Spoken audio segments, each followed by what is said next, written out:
Hello, one and all, to another week here at the Damage Report. I'm John Arola, very lucky to be joined by Francesca Fiorentini. Francesca, how's it going?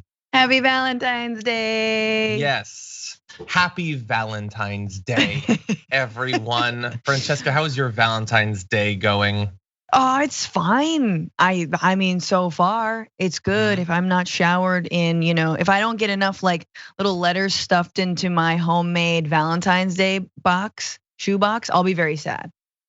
Is that a thing? Yeah, in school, but we're not in school, true. so yeah. It was weird that we were able to do that and that it was like encouraged. That is a little bit weird. Oh yeah, now it's all toxic masculinity. Ugh, they've canceled everything. Is that what you're trying to say, John? I don't know, maybe, I don't know. Hello audience, welcome to this week. I hope that you had a good week and it was the Super Bowl and everything. It was good. I had an absolutely horrendous migraine throughout yesterday, which is a fun way to close out the weekend. I'm just gonna say to the audience, I'm in an absolutely horrible mood. So that happens. We are upfront with our audience about our struggles with mental health and wellness. Yes. And I am not feeling good. Yes, King, lean in, do what you need to do, get it out. Also, I'm on a new allergy medication, which now many of you who don't do allergy medication might think, well, what does that have to do with anything? No, apparently a lot of them have psychological side effects. So I'm going to assume that that's not helping, but I'm in a horrendous mood. Oh, also the news, that's generally not gonna help the frame of mind. But anyway, we're gonna do what we are contractually obligated to do, which is a show. So Francesca, glad to have you here. Oh, let me say one thing before we jump in though. Francesca and I were both lucky enough to see a Netflix taping of the upcoming special by an awesome comedian, Cristela Alonzo, and it was great. It was great. I don't know when it's gonna come out on Netflix, but when it does, you should definitely watch. I actually don't know what it's called either, but she's gonna have a special, it's gonna be great. John screamed extra loud and just screamed Dragon Squad the whole time. It was really embarrassing. Yeah, so if you hear someone screaming Dragon Squad, it might be me. Yeah. There were others doing it, but it might be me. Yeah, weird how there were others doing it. Anyway, yeah, I know, and they didn't recognize me, so it was weird. Actually, Francesca did get recognized at the event. Ooh, some big comedy fans are very excited to see Francesca. I have fans too. Yeah, it was really fun to see John in person. He was in a much better mood on Saturday, guys. I can attest. I was actually. Anyway, with that, we're gonna talk about a whole bunch of stuff for a while. And then after that, we're gonna do our top 10 list, which is, by then I'll be in a good mood. We've got Francesca on, I think the odds are very good. We're gonna be talking about our top 10 favorite things about the awesome series Cobra Kai. So that'll be going out to our tier 2 and tier 3 members on YouTube. So feel free to become one if you'd like to see that later on today. And along the way, if you wouldn't mind hitting the like button, sharing the stream, that would be great. With all that said, Francesca, are you ready to talk about the most serious, important, substantive things in the news? That feels ironic, but yeah.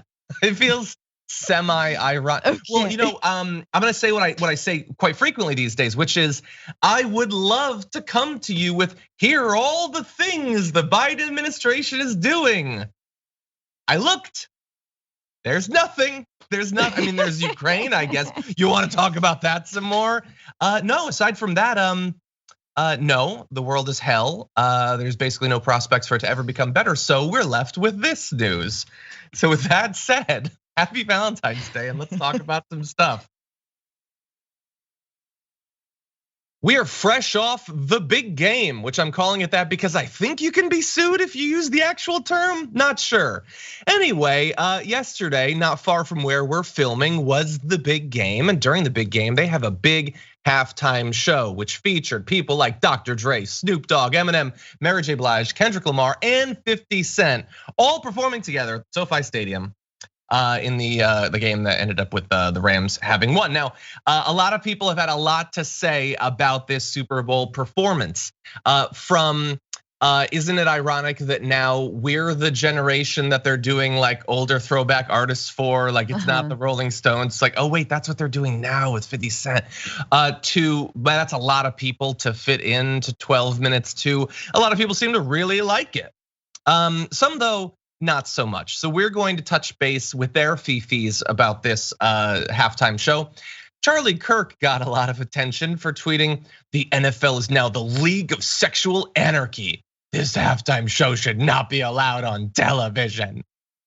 Which, by the way, if there was a league of sexual anarchy, I would, 1, want to become a member, and 2, definitely would not be allowed in. But that said, Francesca, it seems like a lot for what was a fairly mild halftime show. It's just amazing to me that Charlie Kirk will take to Twitter to openly just reveal so much about his own sexual proclivity. Like, I am very backed up right now. Yes, the dry spell has lasted 4.5 years. Maybe I should lay off the carbs and the white supremacy, okay? Like, it's so funny when it's a perfect Ted Cruz tweet, because it's a little bit like, dunk on me, like he just wants it from the internet, Because speaking of sexual anarchy, he wants it from the internet. That's true, and that's the thing. I mean, look, Charlie Kirk tweets that, and obviously he is, I think, understandably gonna get more attention than if Francesca and I sat down and thought deeply, took psychedelics to really delve into the deepest parts of our ideology and what we think about society, and we came up with the deepest thing that we could think of. It would not get 1% the attention as him just willingly opening himself up to being dunked on for being a ridiculous goober. That's just the way the internet works. And I thought you were gonna say sexual anarchy. I was going a whole other place, and we just took a lot of psychedelics. Yeah, and we just leaned. I was like, damn, you're going to have that kind of Valentine's Day, okay, John? No, but maybe that's fine. But so he does this, and look, a couple important questions before we get on with the commentary. One, did he draft this tweet hours before the Super Bowl even? Like, did this have anything to do with what actually happened? No, can we just understand that these were like 5 hip hop moguls, right? 1 R&B mogul, as in Mary J. Blige. The only person who was like a star who was wearing like short shorts. I mean, she was basically showing a lot of her legs. Maybe he had something to say about that. That was offensive. But if it were anyone else, I mean, usually it's like, it's Beyonce's being too sexual and political, right? It is Cardi B is being too sexual, even though Cardi B performs right after Dua Lipa, and Dua Lipa is white and nothing gets said about it. It is really because the performers are black. Like, come on. If it had been the lead singer of Maroon 5, whose name I've like burned with a magnifying glass out of my brain, I've sort of like lobbed off that piece. Adam Levine. Adam Levine's tattooed like, buttery body, which honestly, like, wasn't doing it for me. It was just too corny. It was the most cringe of cringe. Then he would be like, that's all American. Goal. Like, he would have had no problem with that. Anyway, yeah, perhaps that's true. Well, I mean, look, we can do all sorts of hypotheticals, but I mean, the cheerleaders were showing far more.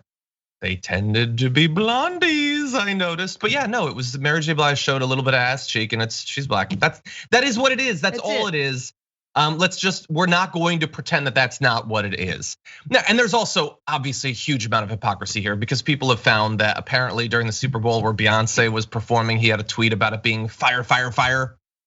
Like that's the same, at least in terms of sexual anarchy, probably more sexual anarchy, but you were okay with it. Oh, was that not how you were getting your clout at that point?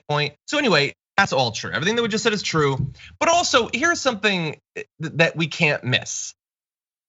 Like, so much millionaire and billionaire money goes into trying to create an aura of a thing that isn't true about the right, that they're free thinking, that they're cool, that they're anything other than what they are, which is they're Bill O'Reilly. There is not an inch of difference between Charlie Kirk and Bill O'Reilly, or Ben Shapiro and Rush Limbaugh, or any of their new politicians and Newt Gingrich. It's all the same. It's all PR at the end of the day. This could have been a tweet sent out by Sean Hannity 30 years ago. Yeah. And probably was at that point. It is actually the same thing. There is no independent right media, not in any way that means anything. They agree on all of the same policy goals. They use all of the same xenophobic, hateful tactics. And their approach to culture is as ridiculously old school Christian fash as it's ever been for any of these. It's all the same. And it's almost heartwarming that it's the same. Like, it's a little bit heartwarming that this little dog and pony show continues to go round and round and round the circus. And you're like, oh, there it is, as the world moves on. It's just frustrating when our leadership isn't able to just completely like pop that balloon so easily and be like, you guys are all ridiculous. And yes, AOC, I know, had a tweet about it, but she's not in Democratic leadership. It is just so easy to be like, hey guys, QAnon is satanic panic 20 years later. That's all it is. That's literally all it is, and it's still the culture war, a moral, sort of moralizing culture war to distract from the fact that you're not doing anything to actually help people in their daily lives. That's it, and you're making a killing off of it. Yeah, you're 100. That is exactly the same. The Patriot Convoy is just it's the Tea Party. It's the Tea Party. That's all it is. It's all the same. They don't have any new tactics because they don't necessarily need to. They have the exact same goals and the same overwhelming monetary advantage. So they're just going to use it again. But anyway, yeah, look, a lot of people had a lot of great responses. We're not going to go through a ton of them. I just love Andrew Lawrence's reply to Charlie Kirk, which is just this screenshot from The Simpsons. It just here's the thing, like, I don't actually believe that Charlie Kirk, as obviously lame as he actually is, was watching it and was like, no, turn off the TV. Gotta find if anyone else is like, who thinks he was actually doing that? It would be bad to actually be this lame, but to be performatively this lame is even lamer. And that's what he's doing there. And for whether it's honest or whether it's feigned, AOC is totally right when she says, like I said, weirdos. That's the tweet that she sent out. And it's totally true. They are just a bunch of very, very weird people. And look, at some point I will actually write a book about right-wing masculinity because it's the most fascinating thing in the world. But you can pretty much bottom line it as it's one part being terrified of unrestrained femininity and female sexuality, and then 3 parts blaming every one of the problems you've caused for yourself in your life on that. And also black people. That's really all it is at the end of the day. And Charlie Kirk gets that. He knows what he's selling and who he's selling it to, and so he's gonna keep selling it. Yep. I'm surprised that no one made a thing of the lines in both Dre's song, like still not loving police, which is like the most benign line, like still not loving police. Like who loves police? But then Kendrick Lamar's line, that Fox News made a big thing about that. He then put in a later album, which is, and we hate Popo, wanna see us dead in the streets for show. And he kind of, I think they bleeped out Popo, which was a weird, like, is that a slur now? Or are we N-wording Popo? Cause I feel like that's kind of apples to oranges, but I am surprised that not enough was made of those two very explicitly anti-cop lyrics. Well, it is shown up. It might get a little bit into our next story, but they definitely had an issue with some of the content. Ben Shapiro has like tons of tweets freaking out about, again, what an artist put in a song. He's freaking out about. But here's me and Francesca on the censorious left. We just want to cancel everything. Anyway, one other thing really fast, and acknowledging that technically these are 2 different humans, sort of. Charlie Kirk and Tucker Carlson, like they are among the more influential people on the right. So I would really love to know, and maybe they disagree. Maybe this is an actual disagreement in which Charlie Kirk gets to be the lamer of the 2, I suppose. But so Mary J. Blige showing a tiny bit of ass cheek is sexual anarchy. Can't be allowed, ban it. Like 2 weeks ago, Tucker Carlson was doing a monologue that included the green M&M, you will notice, is no longer wearing sexy boots. Now she's wearing sensible sneakers. Why the change? Well, according to M&Ms, we all win when we see more women in leading roles because leading women do not wear sexy boots. Leading women wear frumpy shoes. The frumpier, the better. That's the rule. Right? You remember when for like solid 48 hours, he was incapable of having an erection because he was no longer turned on by cartoon candy?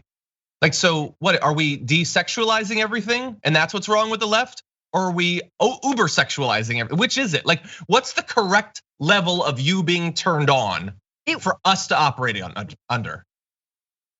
Dude, I mean, you're asking some deep questions. I realize this all sounds ridiculous, but it is very sad how much of our politics is determined by right-wing fragile men's boners. I mean, honestly, I mean, the stock market is also very similar. It's just like it gets scared and it goes down and then it goes up and then there's confidence, but there's not confidence. The whole world, if you think about it through that lens, John, you and I could talk for many, many hours in our sexual anarchic explorations. I just want to say though, like, put it that way. There go the rumors. Anyway, yeah, no. Let's give them something to talk about. The last thing I wanted to say was just very briefly, I just think it would have been really fun if there had been one sexy M&M plant in the Super Bowl halftime show. Doesn't have to be Mary J. Great. Doesn't have to be her, but like a few backup dancers being sexy M&M. Like Left Shark, but an M&M. That's what we need. Yeah. No, you're totally right. It's the Super Bowl. But the Super Bowl, totally. Yeah, isn't that where it was? I don't know. I don't know pop culture. I don't watch this stuff. Anyway, I avoided watching the Super Bowl entirely because I was afraid of being exposed to too much pro crypto talking points, and it turned out that was a good thing to be afraid of because it was everywhere. But you were totally right. Right-wing performance anxiety is ruining America, and it needs to stop. There are a lot of issues with me. My erection will never impact your life ever in any way, positive or negative, by the way. So don't get your hopes up either. Like it's never gonna have an effect on you. The right just can't leave it in their pants. Anyway, let's talk about some other stuff. Got weird. Oh yeah, I made it weird. You made it weird. That is generally in our power dynamic how it works. Move on. I make Move it along. Okay. Take another psychedelic. Anyway, there are some on the right who seems to have enjoyed the Super Bowl and the halftime show. And we're gonna have to give some credit. Don't worry, we'll work to find a way to take it away. I'm sure we'll get there. Some credit to Candace Owens, who, amidst many right wingers who were complaining and crying and breaking down over what was going on the halftime show, tweeted, "This is an excellent Super Bowl halftime performance. Undeniable hip hop and R&B excellence." That is a very reasonable thing to say. And at that point, at least, that was all she said. She didn't undercut it in some way. She didn't try to score points racially with the right or anything. Like, I don't know. We're gonna pivot in a sec, but Francesca, she was just being reasonable. I am actually honestly never prepared for when they just say a normal thing because so much of their social media activity is so purposefully, intentionally, hyperbolically insane. Yeah, she slipped up.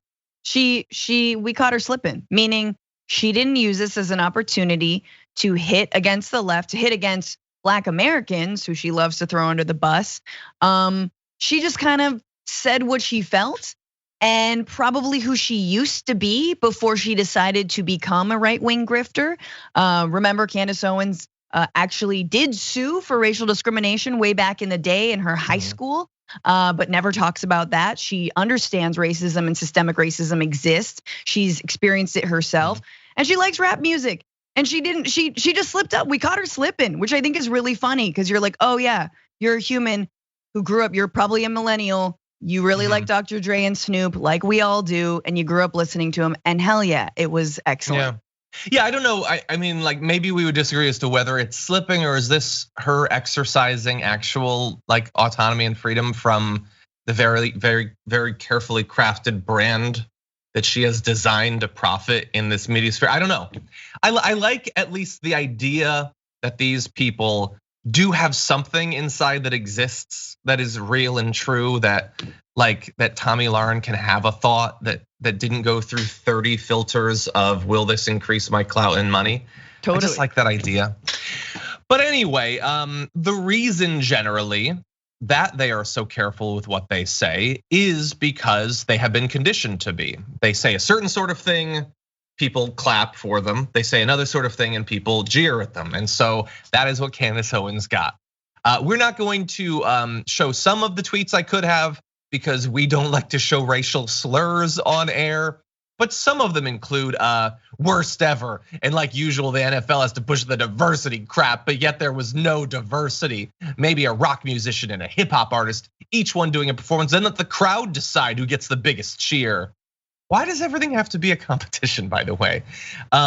Michael says, I'm sorry, just diversity in the NFL.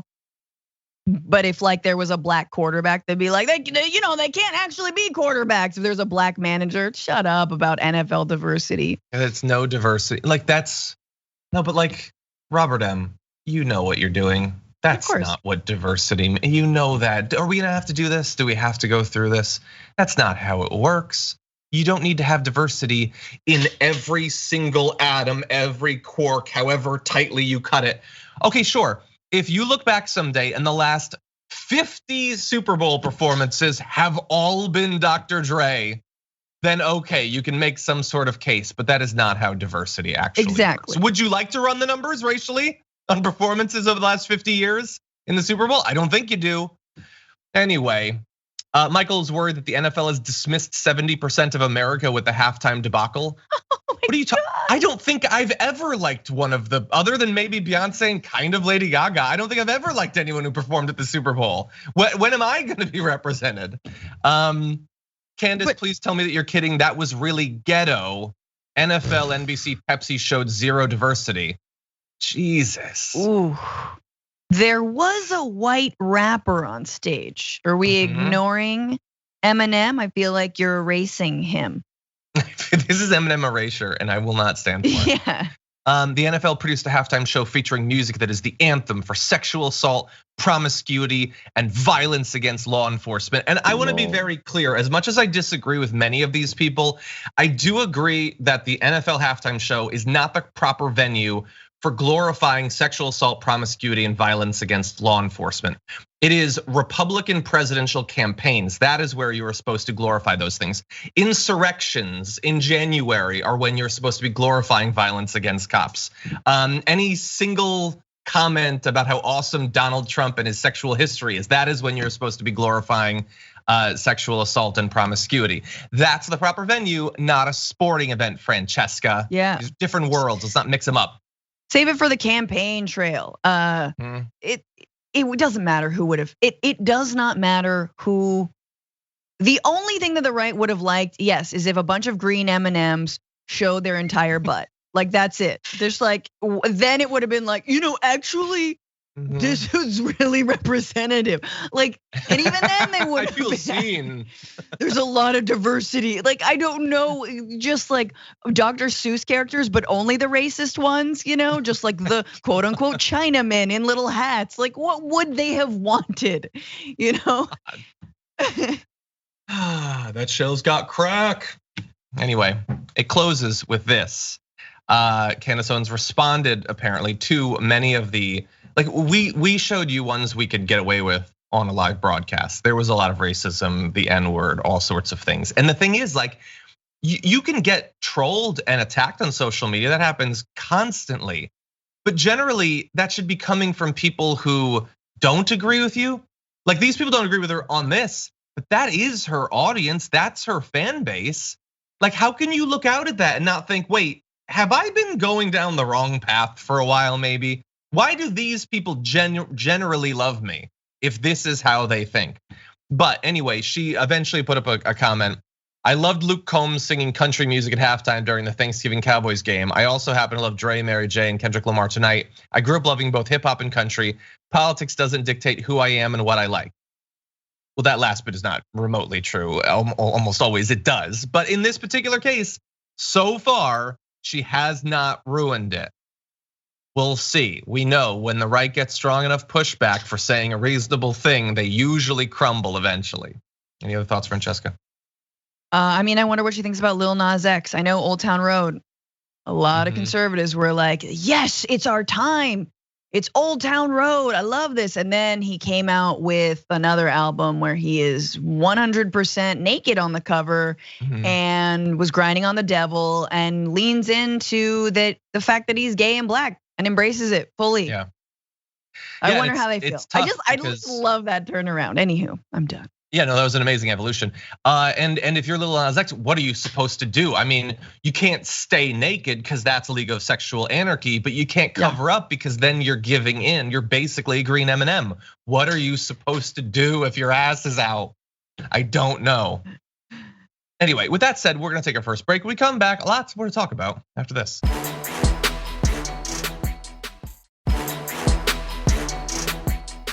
Welcome back to the show, everyone. We got a lot to talk about. And by the way, in the last half hour of our show, we're gonna do a little bit of an update. I challenged Dan Bonajono to do something. We're gonna check in to see if he had the stones to do it.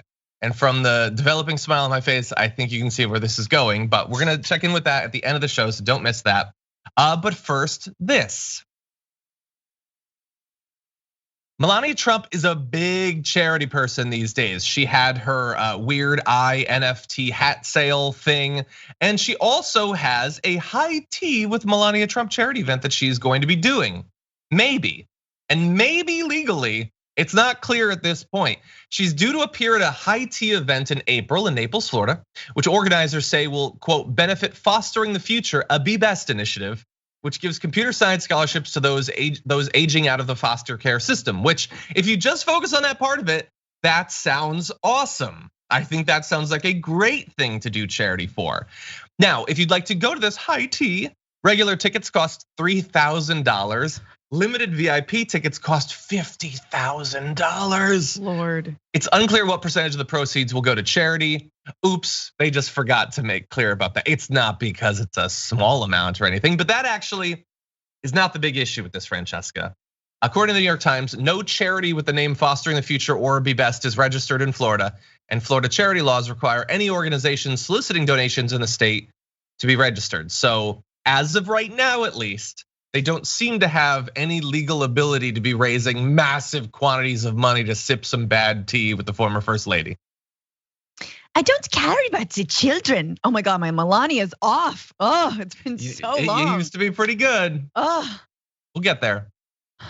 Francesca, be best. I find it with my husband.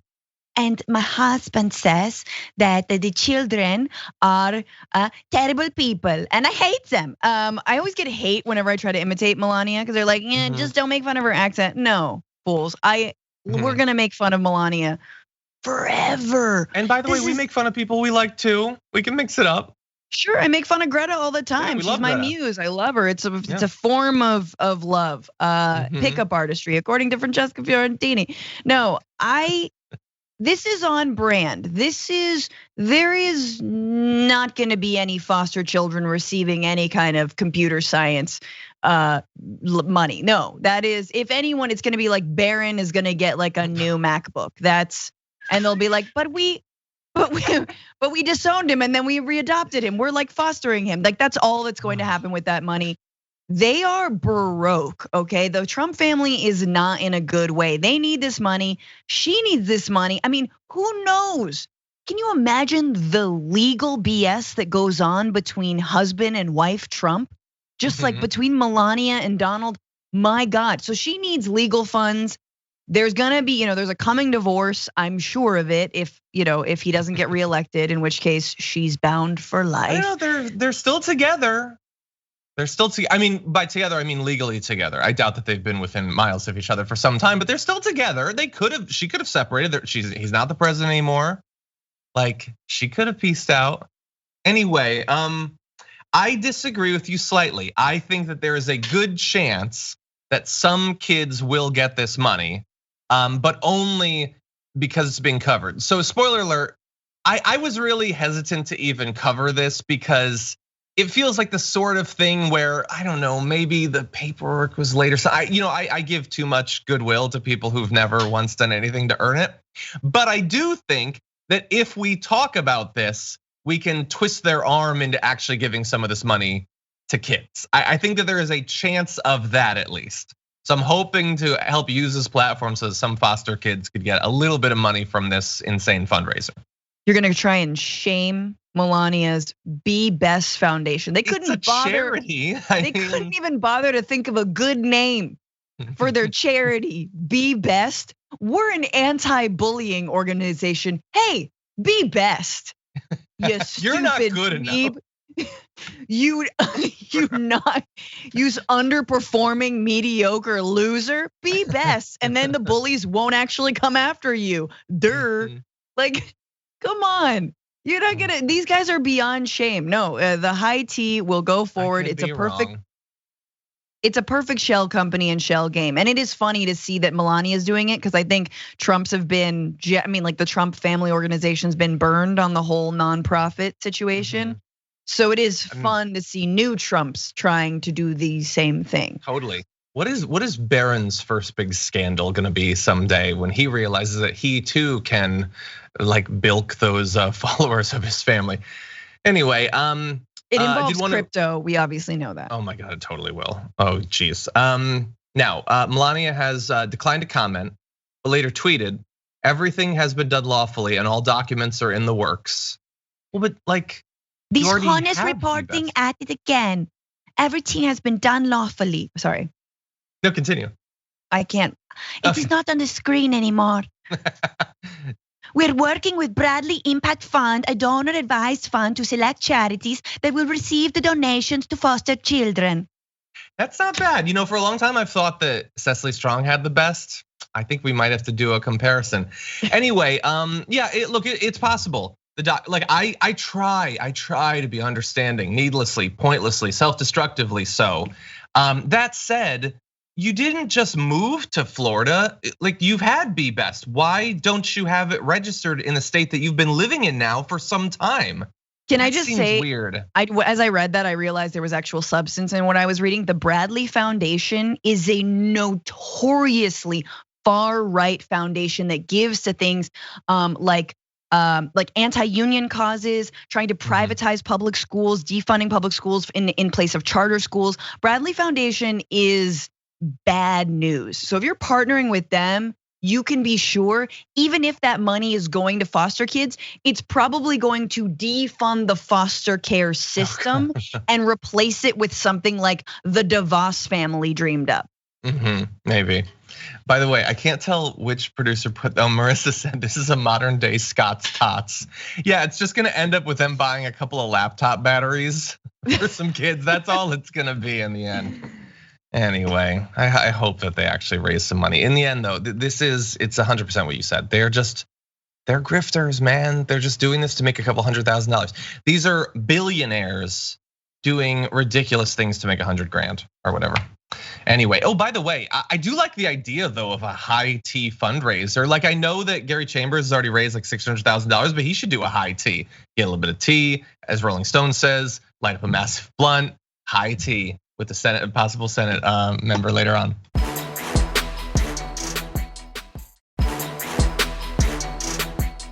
Let's jump into something a little bit less funny. Let's jump into this. If 30 to 40% could agree that this was legitimate tyranny and it needed to be thrown off, they need to have sufficient power without asking for extra permission. It should be right there and completely available to them in their living room in order to affect. Okay, so that is Representative Thomas Massie, who seems to pop up once every month or so for some explicitly pro-gun, pro-political violence, weird fasci memes and stuff like that. He's saying there that if 30 to 40% of this country agree that there's a tyranny, we need to have them have the ability, without any extra planning or prep or purchasing, to overthrow the US government.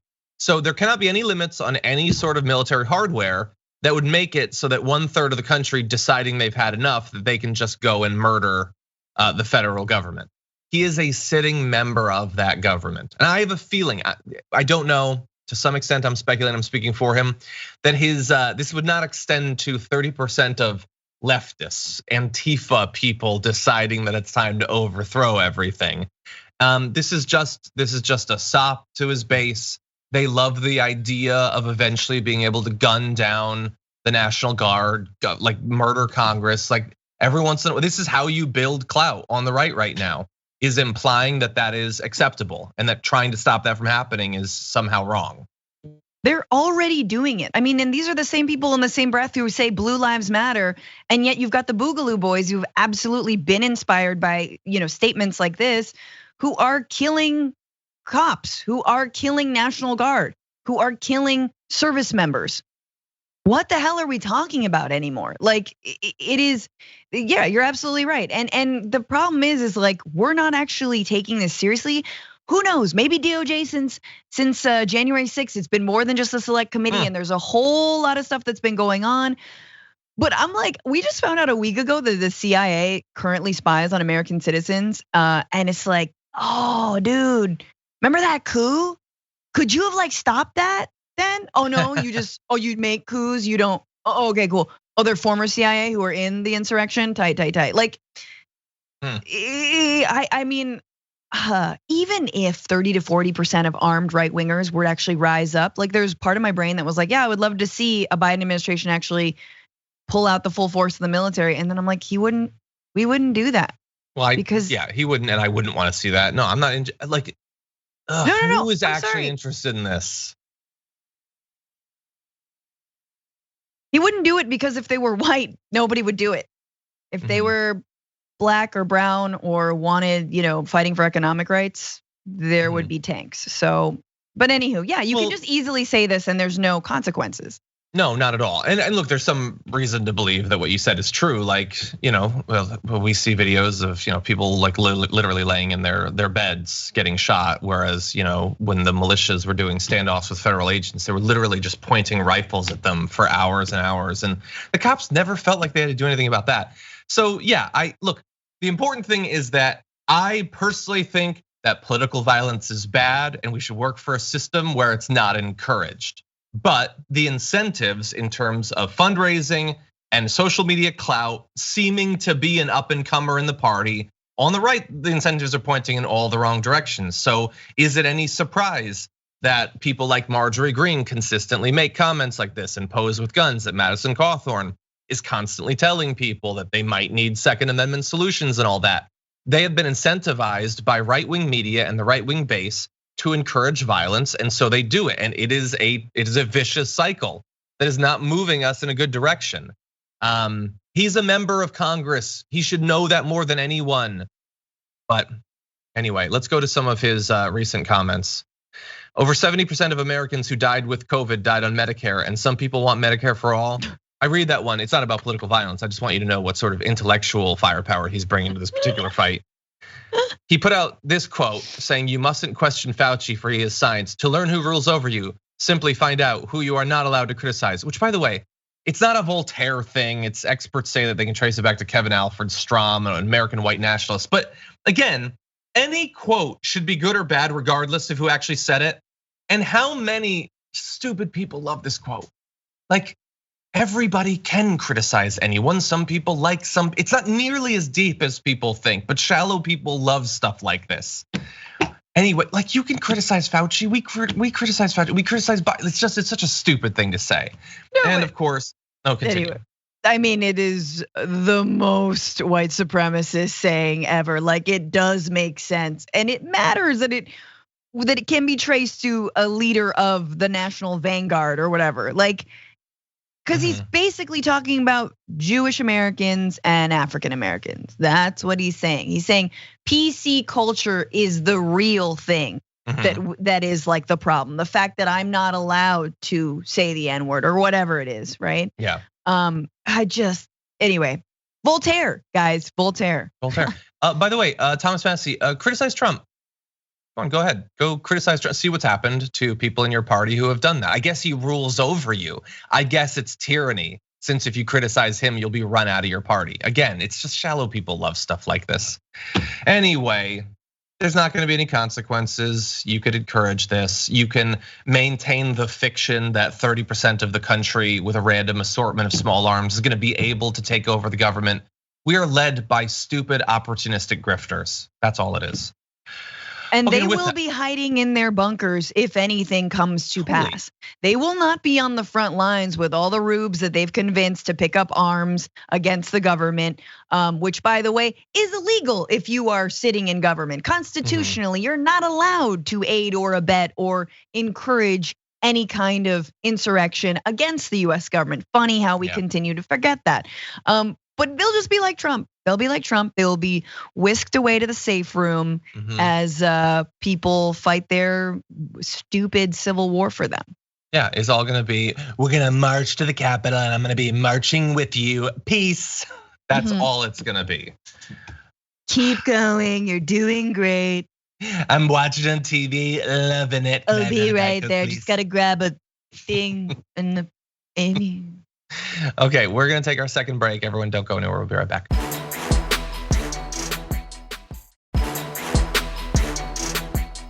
Okay, everyone, welcome back to the show. Let's close out this first hour right. Today is a multi-part holiday. Not only is it Valentine's Day, which you almost certainly know about, but you might not know that it's also a day without immigrants, which is a periodic sort of activist organizing movement to remind people of the contributions, both in terms of labor as well as spending power that immigrants make in America. So Valentine's Day has been strategically selected as it's a day where an abundance of consumer spending occurs through labor that is often carried out by immigrants. A lot of money is spent specifically on this day, so it really casts a spotlight on that. And I wanted to give you some of the perspectives on this, including from people who are helping to organize. So first we have comments from Carlos Eduardo Espina, who is an organizer and also a very popular TikToker who's been encouraging people to participate in this and is, as we speak right now, at one of these protests. Says the idea is a day without immigrants, which means immigrants or anyone who supports the immigrant community doesn't go to work, doesn't spend, and doesn't send their children to school to support and raise awareness that immigrants are here, and we're very upset with the situation, the promises that aren't being kept.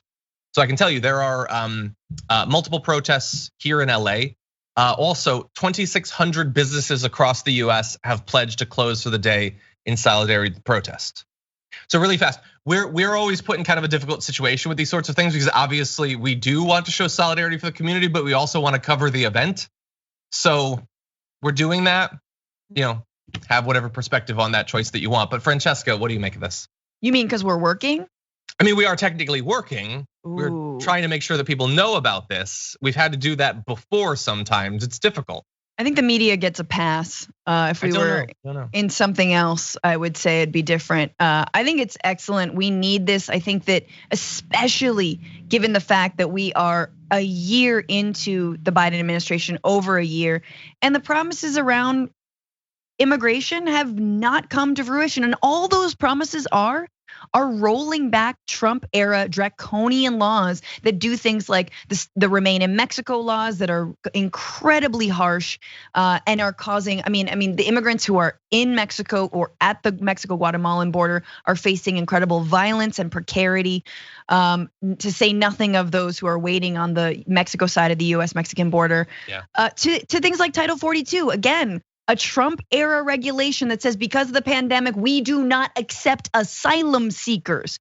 Does that even validate us to be part of like the United Nations at this point? That is illegal by international law to not accept asylum seekers. So here we are a year in, and there don't appear to be plans to do anything to reverse that from the Biden administration. Instead, actually, people in the administration have been iced out. There was a New Yorker piece a few weeks ago about a young woman trying to make change inside the administration, was tapped to do so, and had been vilified because she was Latina, saying, "Oh yeah, you're just into this issue too much because you're Latina, you're a child of immigrants." So let's remember the political failure here, and to say nothing of a time of essential workers, a time of supposedly valuing all that's been done in the pandemic, and then not doing anything for a pathway to citizenship, not doing anything in terms of supporting labor rights. So anyway, I love it. I want to see more of it, and everyone definitely use the hashtag try and not buy anything. Try and understand like where it is that all of these goods, all the things, all the people selling roses on the street, like all of that that economy that goes unrecognized. Exactly. Yeah. And there's a very good chance that you might have protests happening in your city. At least 15 cities are doing this. It's happening outside of the White House as well. I mean, these things are happening right now, so you might have to run, but that's the actual organized protest. You can also take part in other ways as well. Let's see. Carlos went on to say, this is a movement that arose from essentially the frustration of thousands, possibly millions of immigrants in the country who are tired of the lies, tired of the false promises, and nothing being done on the topic of immigration. I was someone who really used my platform in 2020 to support Joe Biden. All 2021 happened and nothing happened. We waited patiently and no progress was made. Everything remained the same. So look, it is possible that if Biden were to actually try to make a big deal out of this, it would just end up being killed in the same way that everything else has.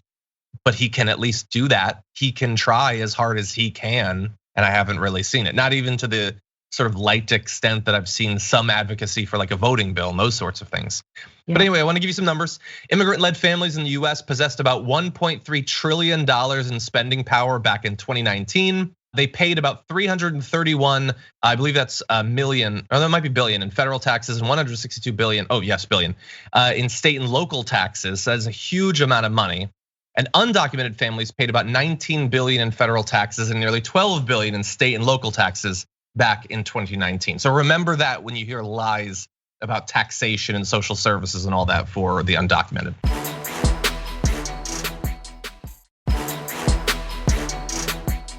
We have very little time. We're gonna jump into one more story. We're gonna try to give you some good news. We're trying to do that when we can.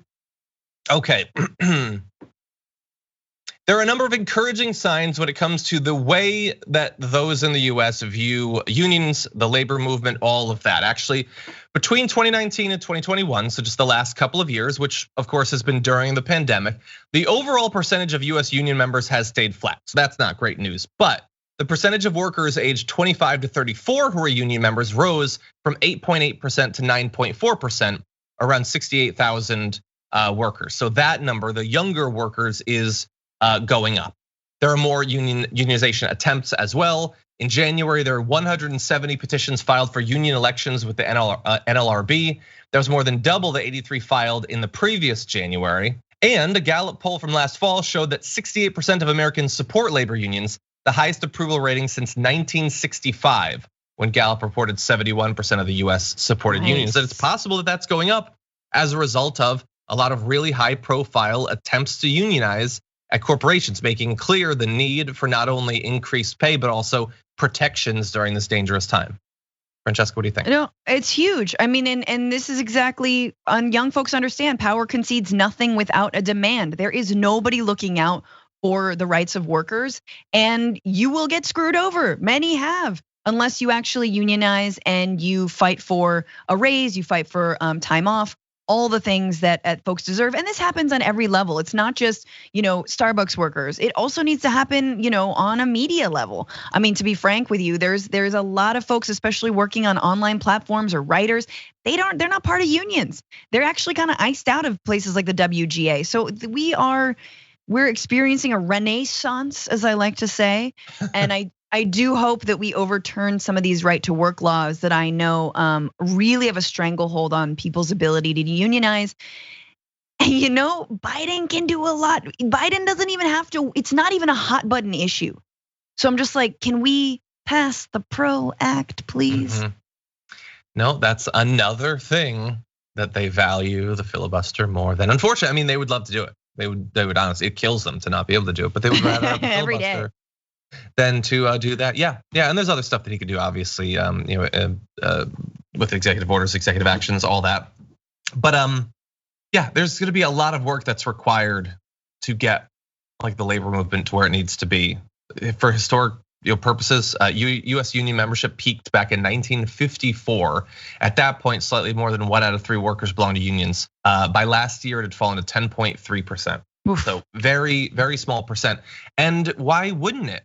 First of all, like, this is not to say that every union is awesome, whether for their workers or for society at large. We have tons of issues, obviously, with police unions. Clearly, they can lead to some bad things.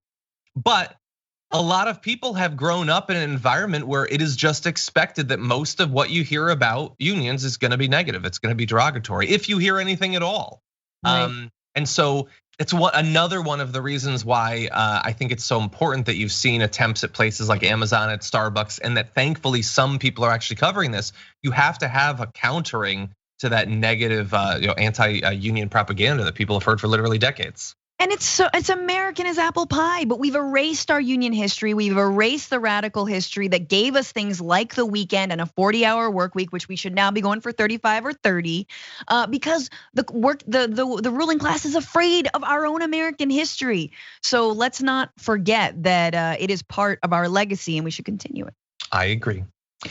Okay, everybody, that is unfortunately all the time we're gonna have for those of you watching on our linear platforms. But if you're on the members app or on Twitch, or on YouTube, there's a lot that we still have to talk about, including what's up with white women. We've got some polling that we need to dig into. New study on what can happen to you after you've had COVID. It's kind of scary, and we're gonna check in on the Dan Bongino challenge that I issued. Did he make good on it? Find out after this. Thanks for listening to the full episode of The Damage Report. Support our work, listen ad-free, access members-only bonus content, and more by subscribing to Apple Podcasts at apple.co/TYT. I'm your host, John Adarola. I'll see you soon.